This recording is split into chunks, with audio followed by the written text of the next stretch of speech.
wabarakatuh.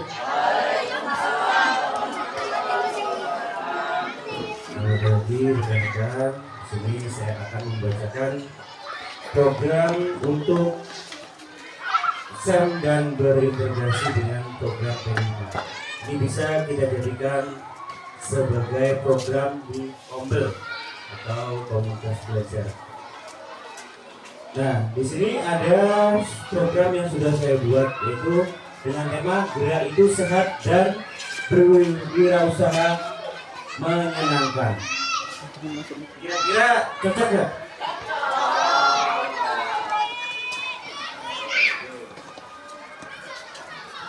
Nah, ada latar belakangnya. Yang pertama, Sport Education Model.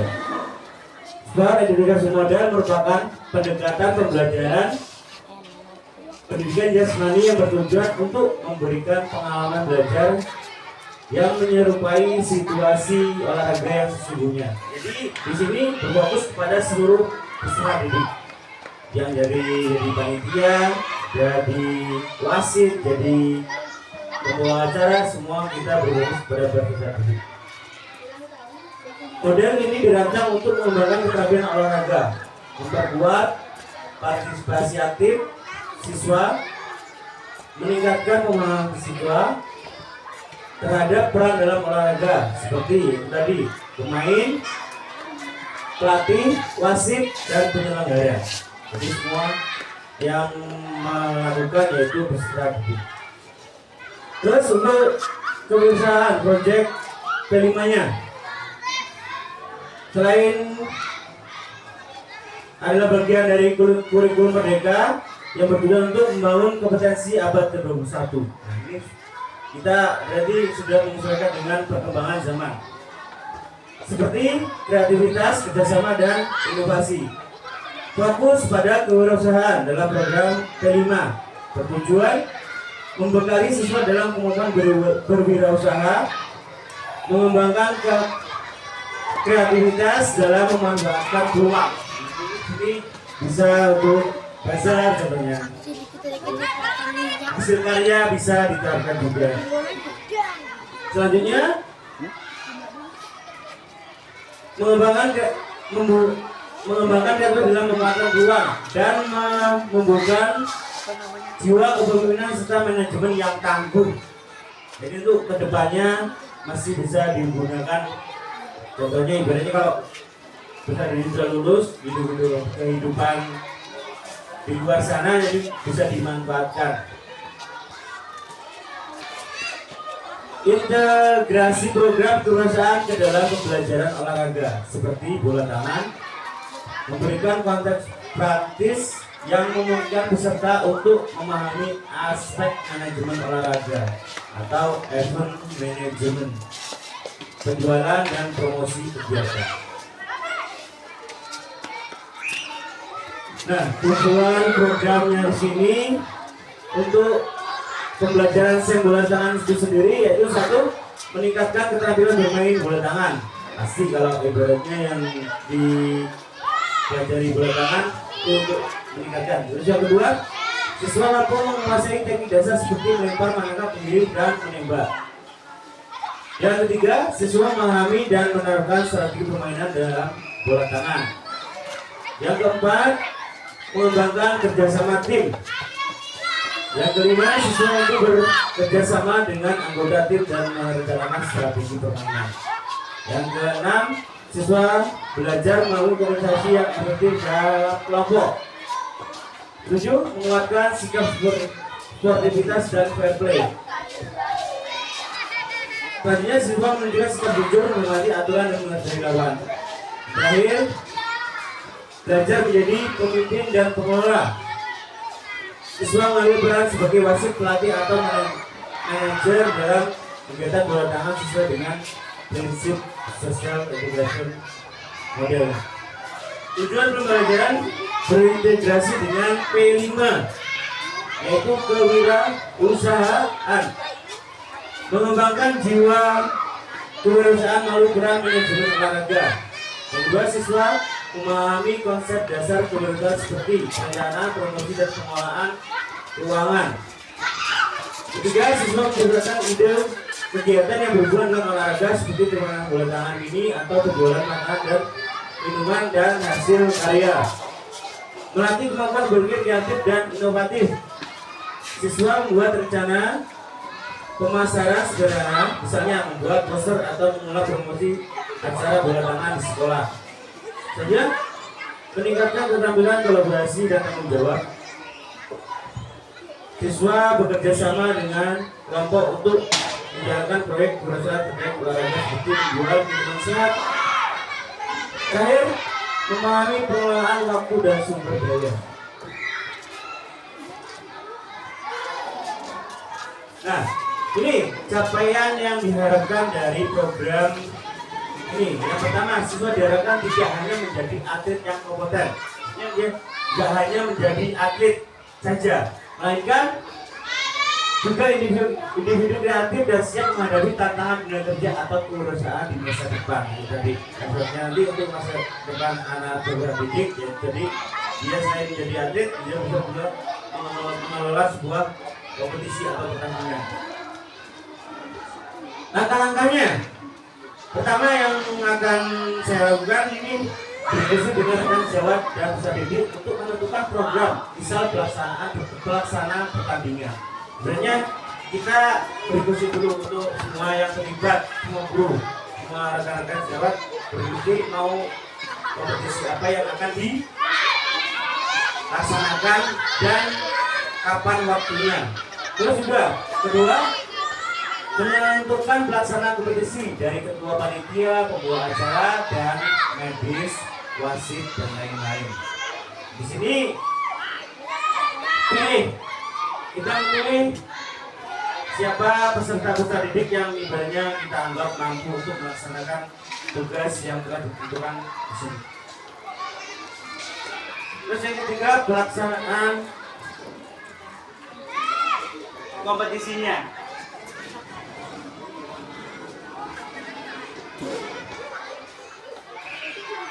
Struktur programnya. Nah, di sini struktur organisasinya ada penanggung jawab. Nah, penanggung jawab itu koordinator P5. Jadi semua guru, terutama yang guru-guru ke kelas. Terus yang kedua, ketua pelaksana, yaitu saya sendiri ibaratnya sebagai penggerak programnya. Terus yang ketiga, anggota, semua guru itu yang terlibat, yaitu yang di sini yang saya libatkan yaitu kelas 4, 5, dan 6.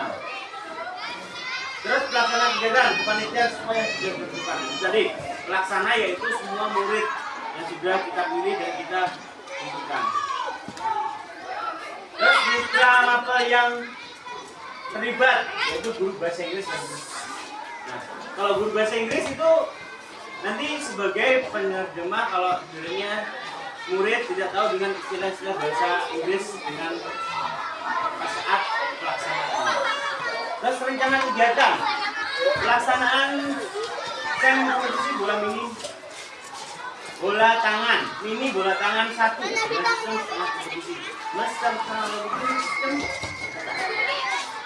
pertama sistem bertemu, tapi hanya tidak penuh, tidak semua bertemu, hanya semua dalam satu tim. Contohnya ada 4 tim, 4 tim bertemu hanya sekali bertemu, atau nanti selanjutnya dengan sistem bertemu. Pelaksanaan kegiatan akan dilaksanakan setiap Sabtu selama 3 jam atau 3 jam. Dan kegiatan akan dimulai sekarang minggu kedua bulan November dan Desember. Sebenarnya mungkin kita tunggu dengan kegiatan akhir semester. Ya itu kegiatan yang ini bisa lah menyesuaikan. Nah untuk modulnya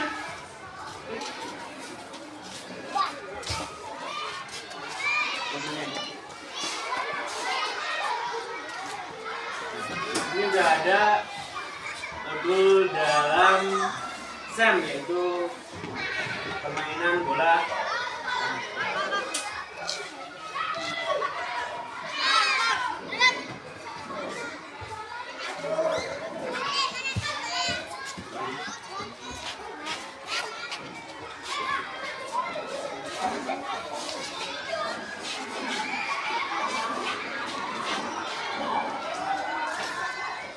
ini ada sosialisasi persiapan yaitu bulan November, pelaksanaan proyek bulan November, pelaksanaan proyek November sampai Desember, dan festival proyek. Ibaratnya festival ini acara puncak.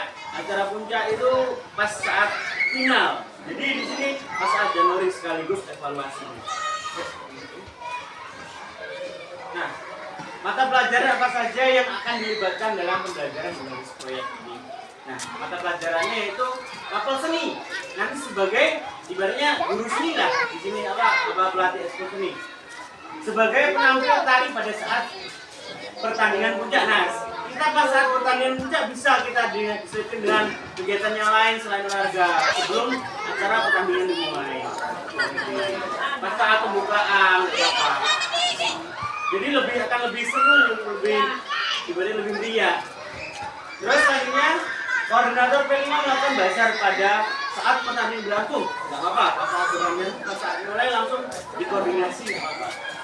Jadi entah itu mau dagangan, mau hasil karya, nggak apa-apa. Ini bisa ditampilkan dan bisa dilihat oleh pengunjung atau tamu undangan, dimana kalau ada tamu. Terus selanjutnya mapel bahasa Inggris itu tadi menerima yaitu sudah dengan menggunakan bahasa Inggris pas saat anak-anak melaksanakan kegiatan tersebut. Guru kelas 45 dan sebagai koordinator atau fasilitator program P5. Selanjutnya, nah untuk analisis asetnya itu pemetaan aset itu jadi dalam olahraga juga ada asetnya.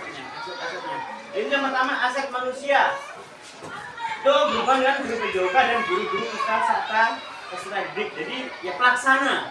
Nah, pemanfaatan aset yaitu merancang. Nah, jadi merancang proses semuanya yang akan kita lakukan. Terus keterangan. Jadi kolaborasi atau gabungan atau kerjasama antar aset berjalan dengan baik, sangat diperlukan. Terus selanjutnya yang kedua fisik atau lapangan atau halaman sekolah. Nah, kita ibaratnya punyanya seperti ini dan adanya seperti ini kita gunakan sebaik mungkin. Terus nah halaman yang digunakan untuk tempat pelaksana.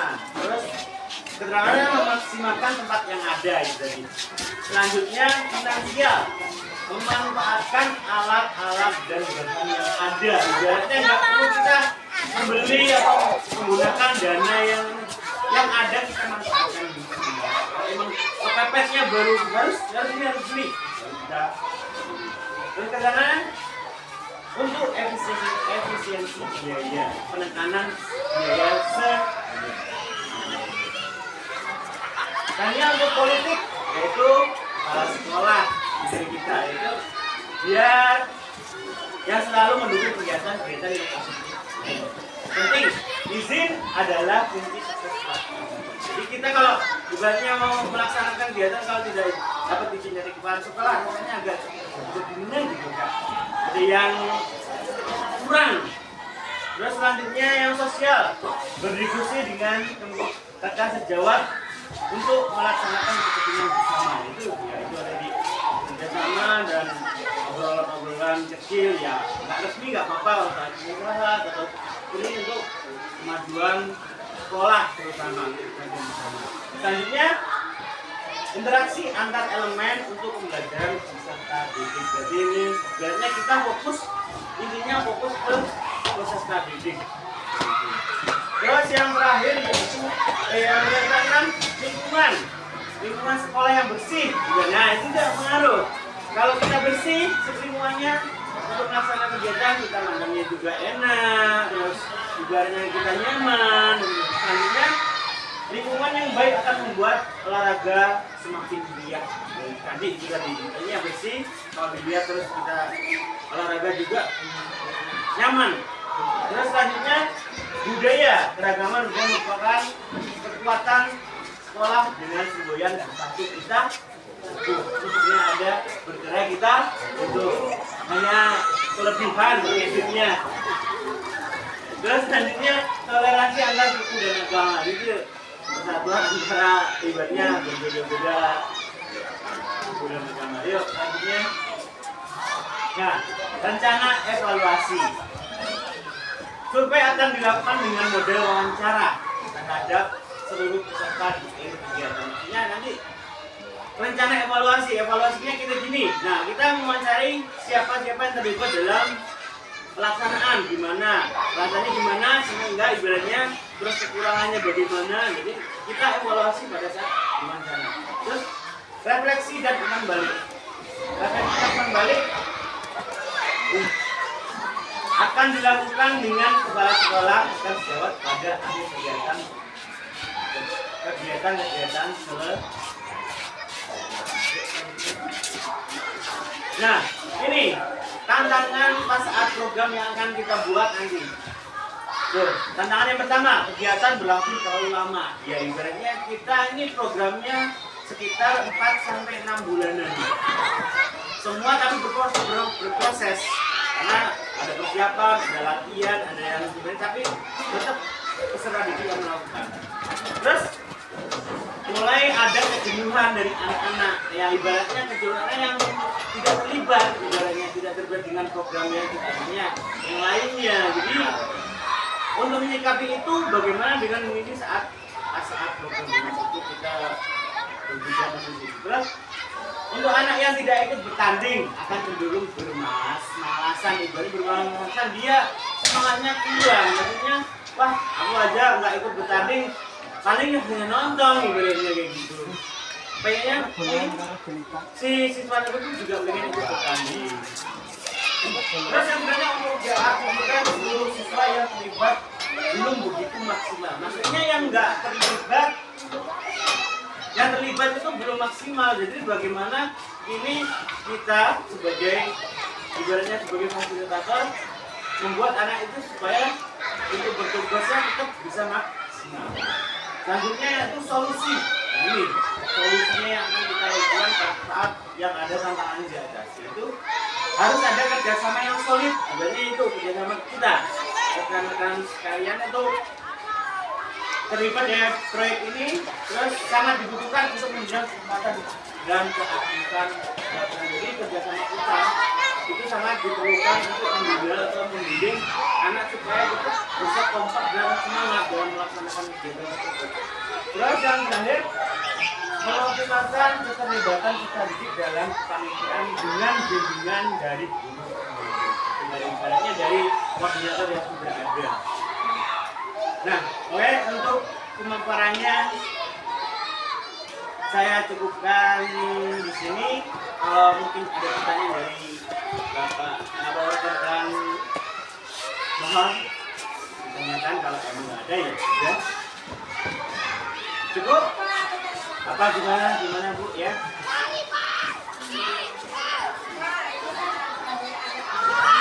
Ya.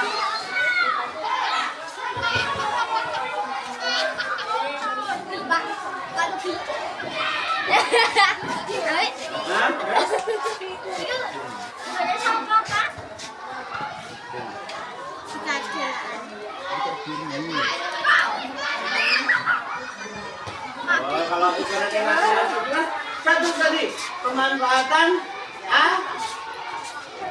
aset, tadi yang kita gunakan sebagai pengancingnya. Jadi ibaratnya ada sosial biaya tadi, ibaratnya gimana penjelasannya seperti itu. Iya itu bisa kita bicarakan lah. Kalau emang ibaratnya kalau cuma hanya sepatu, dari sepatu bola ya mungkin bisa lah untuk ada lagi gimana?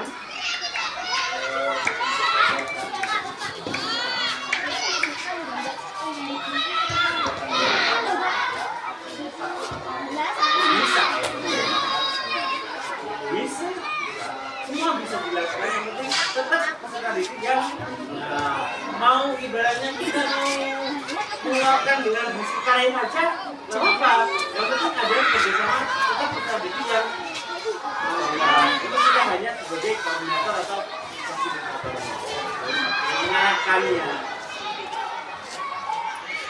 Ada lagi yang lain?